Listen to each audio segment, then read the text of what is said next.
On a beaucoup parlé de pandémie, mais en fait, la pandémie, on ne devrait pas l'appeler une pandémie, on devrait l'appeler une syndémie.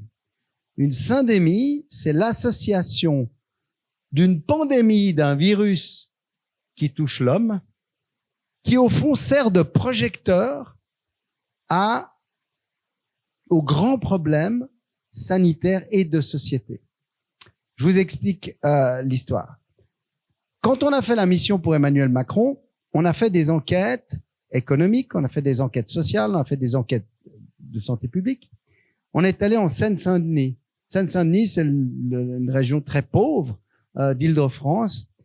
Et là-bas, on a bien vu que le taux de mortalité était beaucoup plus élevé qu'ailleurs. Pourquoi? Les gens vivent dans des appartements très serrés les uns contre les autres, et donc c'est très compliqué de...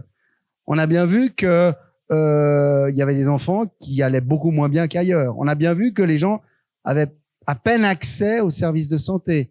Et donc, le projecteur pandémie nous montre des différences socio-démographiques et des inégalités de santé qui sont absolument criantes.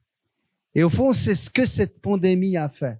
Elle a révélé pour beaucoup de gens des vrais problèmes de société que soit on n'a pas voulu voir, soit peut-être que les épidémiologistes n'ont pas fait leur métier parce qu'ils auraient dû nous dire voilà ce qui va se passer.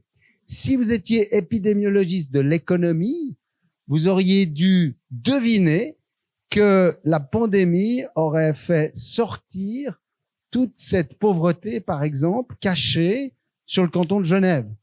Tout le monde a été surpris par ces queues qui se sont faites au Vernet, où les gens venaient chercher des cornets, et puis après, il y en a eu dans tous les cantons, n'est-ce pas, des équivalents. Mais à la télévision, on a beaucoup vu les queues des Vernets. On venait pour des cornets, en guillemets, Migros, mais qui contenaient 20 francs d'éléments essentiels. Et ça, c'est de nouveau le projecteur pandémie qui, au fond, a révélé des inégalités